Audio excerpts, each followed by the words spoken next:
Hello friends, मैं जावेद एक बार फिर से आपका शॉर्ट सक्सेस एकेडमी में स्वागत करता हूं। जैसा कि आपको पता है कि हम मध्य प्रदेश जीके पढ़ रहे हैं और मध्य प्रदेश जीके के अंतर्गत हम जो अभी तक 16 वीडियो पढ़ चुके हैं। हमारा चौथा चैप्टर चल रहा है जिसका नाम है मध्य प्रदेश की नदियाँ। और मध्य प्रदेश की नदियों के तहत हम 5 नदियाँ अपन पढ़ चुके हैं। कौन कौन सी? नर्मदा, चंबल, सोन, ताप्ती और बेतवा। अगला जो हमारा वीडियो है, इस वीडियो में हम 17वें वीडियो में हम 3 महत्वपूर्ण नदियाँ देखने वाले हैं। मैंने आपको पहले भी बताया नदियाँ 200 से ज़्यादा नदियाँ मध्य प्रदेश में बहती है, लेकिन इनमें जो महत्वपूर्ण नदियाँ हैं वो लगभग 25 से 30 है। और उनमें भी सबसे महत्वपूर्ण नदियाँ जो है वो आपकी कितनी है? 8 नदियाँ हैं। तो हम 6ठी, 7वीं, 8वीं महत्वपूर्ण नदी यहाँ पे पढ़ने वाले हैं। ठीक है, चलिए शिप्रा नदी से स्टार्ट करते हैं। हमारी 6ठी नदी कौन सी है? शिप्रा नदी है। ठीक है, क्लियर है। अगर दोस्तों आपने मेरे पुराने वीडियो नहीं देखे हैं तो आप क्या करें, चैनल को सब्सक्राइब कर लें। शॉर्ट सक्सेस एकेडमी पे प्लेलिस्ट बना रखी है मध्य प्रदेश सामान्य ज्ञान के नाम से, वहाँ सारे आपको वीडियो जो है 16 वीडियो मिल जाएंगे। ठीक है, तो चलिए स्टार्ट करते हैं। शिप्रा नदी। शिप्रा नदी का नाम कौन नहीं जानता, है ना? भारत में नहीं जाने, मध्य प्रदेश में तो हर कोई जानता है। क्यों जानता है सर?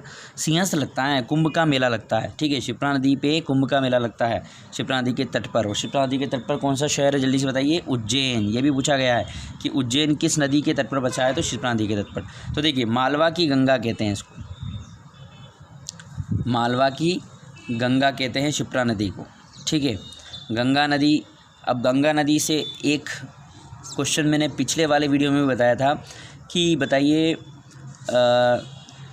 जो है मध्य प्रदेश की गंगा किसे कहा जाता है? मध्य प्रदेश की गंगा। अब आप बोलेंगे सर बड़ा कन्फ्यूज़न हो रहा है, तो भारत की एक गंगा है, मध्य प्रदेश की एक गंगा है, मालवा की एक गंगा है, हो क्या रहा है? देखिए, मध्य प्रदेश की गंगा थी आपकी कौन सी? बेतवा नदी। क्यों थी बताइए, क्यों थी? आप बताइए ना, क्या कारण था? प्रदूषण के आधार पर। प्रदूषित नदी है बहुत ज़्यादा गंगा, तो मध्य प्रदेश में सबसे ज़्यादा प्रदूषित नदी कौन सी? बेतवा।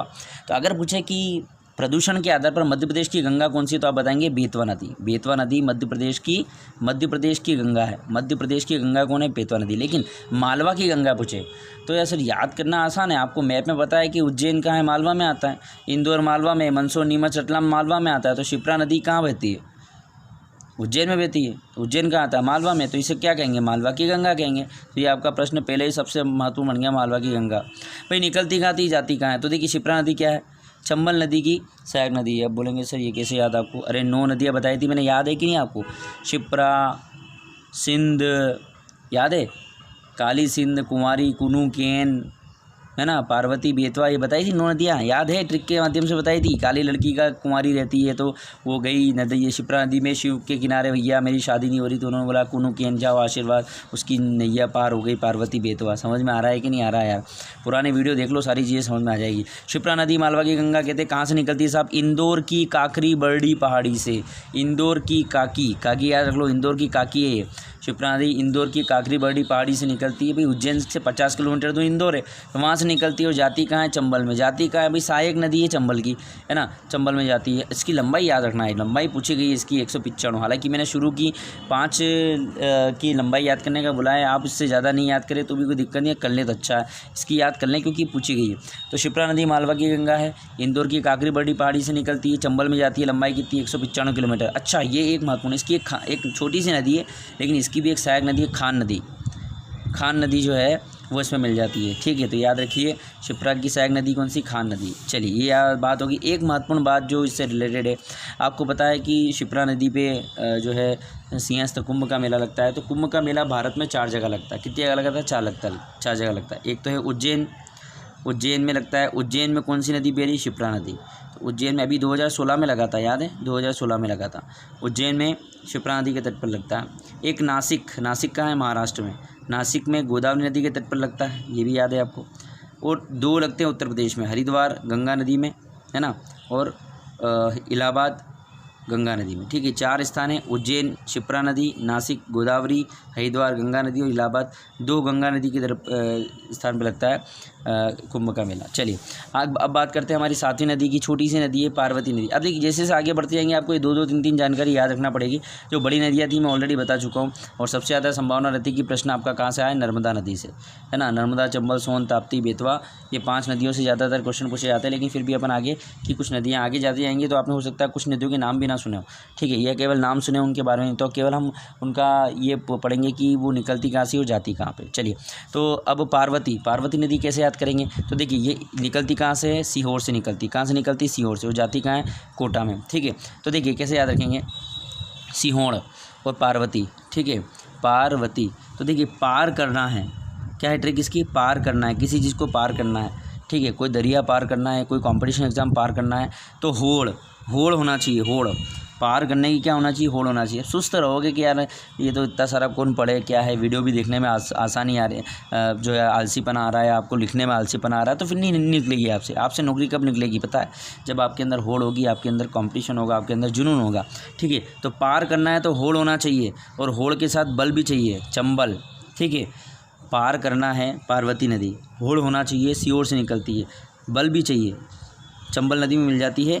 और आष्टा, शाजापुर, राजगढ़, इसे बोल सकते हो आप असर, असर, अ से आष्टा, स से शाजापुर, र से राजगढ़, ठीक है।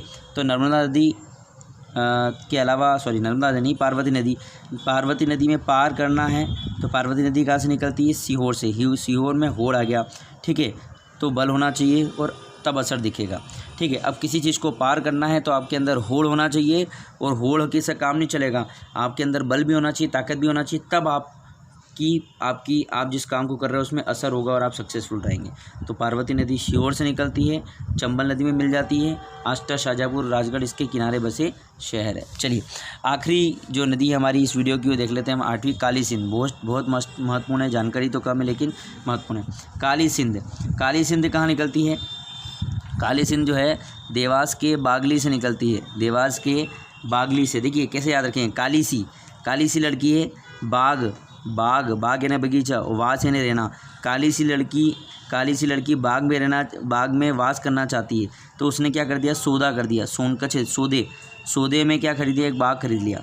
काली सी लड़की ने सौदे में एक बाग खरीद लिया, क्योंकि वो घर में नहीं रहना चाहती, वास कहाँ रहना चाहती है, बाग में रहना चाहती है। तो काली सिंध नदी कहाँ से निकलती है, तो आप बताइए। काली सिंध नदी देवास के बागली से निकलती है, कहाँ जाती है, चंबल कोटा में जाती है। लंबाई अगर आप याद कर सके तो अच्छी बात है, शुरू की 8 की नहीं तो कोई दिक्कत नहीं है, शुरू की 5 की याद कर ले, और थोड़ा और ज़्यादा याद करना तो शुरू की 8 नदियों की आप क्या कर ले, लंबाई याद कर लें, 150 किलोमीटर। और इसके किनारे बसे शहर कौन से, सोनकच्छ, देवास, ठीक है। तो काली सिंध देवास के बागली से निकलती है, काली सी लड़की वास करती है बाग में, और चंबल कोटा, क्योंकि चंबल की सहायक नदी 150 किलोमीटर इसकी लंबाई है, सौदे में इसने क्या खरीदा, बाग, तो सोनकच्छ, देवास, ठीक है। तो ये आपकी जो है 8 नदियाँ कवर हो चुकी है। छोटा सा वीडियो है, आप 8 मिनट का, तो आप मुझे पूरा विश्वास है कि आपको ये समझ में आ रहा होगा।